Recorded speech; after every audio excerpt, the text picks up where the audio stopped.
दोस्तों सादर जय श्री कृष्ण। मैं हूं आपके साथ आचार्य नीलेश शर्मा। दोस्तों आज हम बहुत महत्वपूर्ण विषय पर चर्चा करेंगे क्योंकि वर्ष 2023 समाप्त होने वाला है और नया वर्ष 2024 शुरू होगा। तो नया वर्ष 2024 वो कर्क राशि के जीवन में क्या बड़े बदलाव लेकर आने वाला है। कर्क राशि वालों के जन्म कुंडली में ग्रहों का गोचर किस प्रकार होगा और उसका परिणाम आपके जीवन में क्या मिलेगा। दोस्तों आज हम यही जानेंगे कि वर्ष 2024 कर्क राशि के जीवन में क्या बड़े बदलाव लेकर आएगा और आपके सभी सवाल, आपका करियर, आपका बिजनेस, आपका व्यापार व्यवसाय, आपका विद्यार्थी जीवन, प्रेम तथा वैवाहिक जीवन, आपका फाइनेंस, आपकी हेल्थ कैसी रहेगी, नवग्रह आपको क्या फल देने में सक्षम रहेंगे वर्ष 2024 में, क्या कुछ बड़ा बदलाव आपके मन मुताबिक आ सकता है वर्ष 2024 में, क्योंकि साल 2024 में कर्क राशि वालों के ऊपर, आपके ऊपर शनि की ढैया भी रहेगी। चलिए तो फिर करते हैं शुरुआत। जब वर्ष 2024 शुरू होगा तो कर्क राशि से नवग्रहों की स्थिति कुछ इस प्रकार रहेगी। आपके जन्म कुंडली के आपके दशम भाव में शुभ ग्रह देवगुरु बृहस्पति गोचर करेंगे, तो वहीं आपके नवम भाव में राहु देव है, तो आपके तृतीय भाव में विराजमान है केतु, वहीं आपके अष्टम भाव में न्यायाधीश स्वयं शनिदेव विराजमान है, तो आपके पंचम भाव में वर्ष की शुरुआत में शुक्र के साथ में बुध और आपके छठे भाव में है सूर्य के साथ में मंगल विराजमान। अब आपको ध्यान से सुनना होगा और समझना होगा।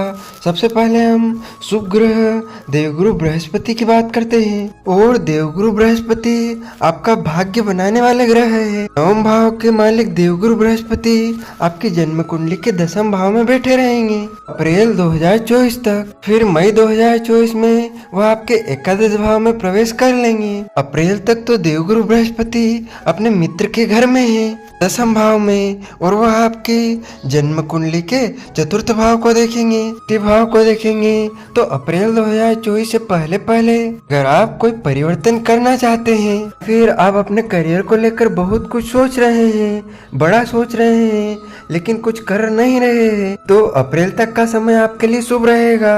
आप कोशिश करिए, आपको आप जो सोच रहे हैं उसमें सफलता जरूर मिलेगी। अगर आप कुछ प्लानिंग, कुछ योजना बना रहे हैं कहीं पर जाने की, कुछ करने की, कुछ कर दिखाने की, तो आप अपने विचारों को, अपनी योजनाओं को करने की कोशिश करें, उन्हें जमीन पर उतारने की कोशिश करें, क्योंकि गुरु आपके भाग्य स्थान के मालिक आपके दशम भाव में है मई 2024 से पहले पहले। इसके साथ आपकी जन्म कुंडली के द्वितीय भाव पर गुरु की दृष्टि है, जो कि आपकी वाणी को अच्छा बनाएगी, आपके बात करने के तरीके को अच्छे बनाएगी। मतलब कि यदि आप कोई टीचर है, कोई एडवाइजर है, काउंसलर है, प्रोफेसर है, तो यह आपके जीवन में ग्रोथ लेकर आएगी। आपकी तारीफें होगी इस काम में, क्योंकि गुरु की दृष्टि द्वितीय भाव पर है। हाँ, यहाँ पर कुछ नकारात्मक भी है कि अप्रैल 2024 तक आपके शत्रु भी आपके ऊपर हावी रहेंगे, या फिर आपको आपके शत्रु यहाँ पर नीचा गिराने की भी कोशिश करेंगे। क्यों?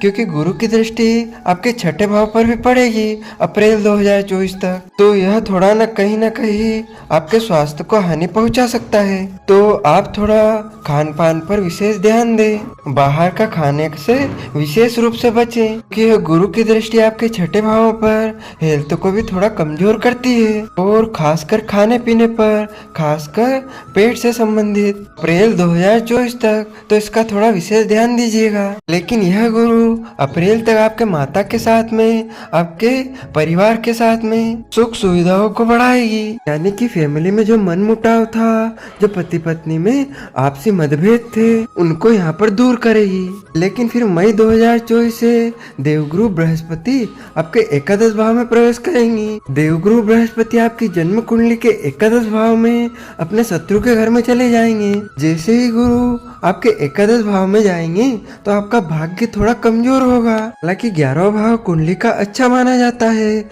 लेकिन शत्रु के घर में जाएंगे तो भाग्य थोड़ा कमजोर जरूर करेंगे। तो थोड़ी बहुत दिक्कतें यहाँ पर आपके जीवन में देखी जा सकती है। अगर आप बहुत बड़ा इन्वेस्टमेंट करना चाहते हैं, बड़ी डील करना चाहते हैं, तो आपको फायदा मिलेगा, लेकिन उतना नहीं जितना मिलना चाहिए। गुरु एकादश भाव में आएंगे तो आपके कार्य क्षेत्र में थोड़े बहुत आपके लड़ाई झगड़े भी देखे जा सकते हैं। आपके करियर को लेकर, आपके प्रमोशन को लेकर, अपने बॉस से, अपने सीनियर से लड़ाई झगड़े देखे जा सकते हैं। इस पर ध्यान दीजिएगा आप, क्योंकि 11वें भाव में देवगुरु बृहस्पति है तो शुभ, लेकिन शत्रु के घर में आपको लाभ तो होगा लेकिन थोड़ा कम। आप जितना उम्मीद कर रहे हैं उतना आपको लाभ नहीं हो पाएगा। उसके बाद देवगुरु बृहस्पति की दृष्टि मई 2024 से आपके पंचम भाव पर पड़ेगी, जो कि आपके फैमिली प्लानिंग के लिए बहुत अच्छा है। अगर आप फैमिली प्लानिंग करना चाहते हैं तो, नहीं तो विद्यार्थियों के लिए बहुत अच्छा है, क्योंकि कर्क राशि के जन्म कुंडली के आपके पंचम भाव पर गुरु की दृष्टि पड़ना यानी कि आप उच्च शिक्षा ग्रहण कर सकते हैं। पढ़ाई में कुछ नया आप ट्राई कर सकते हैं। आप जो पढ़ाई कर रहे हैं उसमें आप बदलाव लेकर आ सकते हैं। और सप्तम भाव पर भी देवगुरु बृहस्पति की शुभ दृष्टि पड़ेगी, यानी कि वह कर्क राशि वाले जातक जिनका अभी तक विवाह नहीं हुआ है उनके विवाह के रिश्ते आ सकते हैं। विवाह फाइनल हो सकता है आपका, यह भी थोड़ा बहुत दिखाई दे रहा है अप्रैल 2024 के बाद से।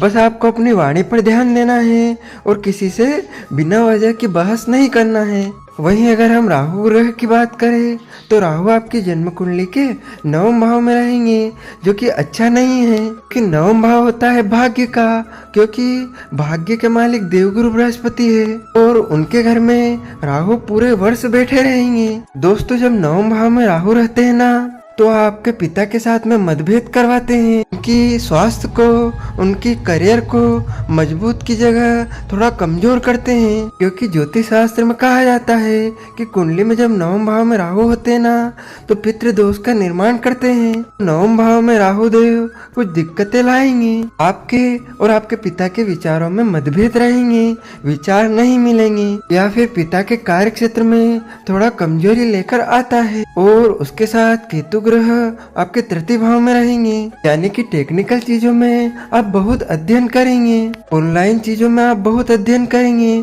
और उनमें आपका करियर अच्छा भी रहेगा और उसका फायदा भी आपको अपने जीवन में मिलेगा। अब बात करते हैं शनिदेव की। शनिदेव न्यायाधीश, आपके ऊपर शनिदेव की ढैया हैं पूरे वर्ष।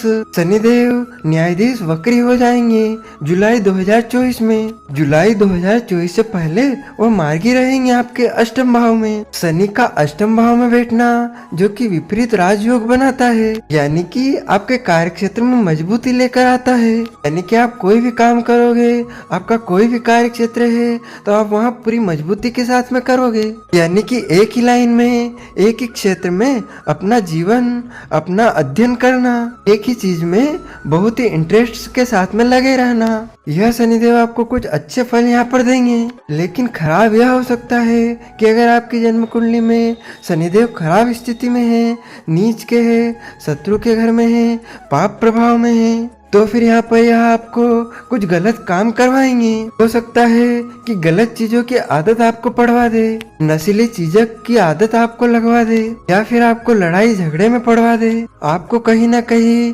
नुकसान पहुंचा सकते हैं। इसका थोड़ा ध्यान दीजिएगा और कहीं ना कहीं सेहत से संबंधित भी आपको थोड़ा ध्यान देना होगा।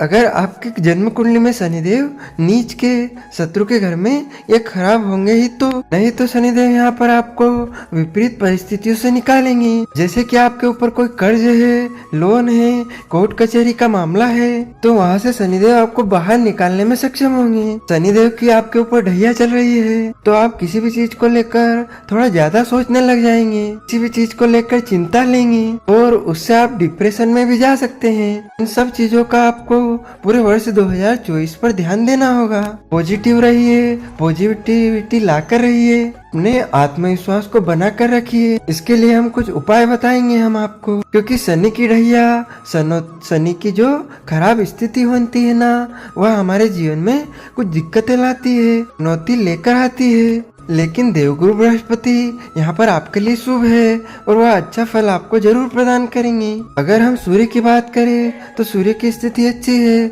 अप्रैल में आपको बहुत अच्छे फल प्रदान करेंगे और आपको अगस्त में बहुत अच्छा फल प्रदान करेंगे और खासकर 14 अप्रैल से 14 जुलाई तक आपको अच्छा फल देने में सक्षम रहेंगे। आपके करियर से संबंधित, आपके करियर में बिजनेस से संबंधित अच्छा फल देने में सक्षम रहेंगे।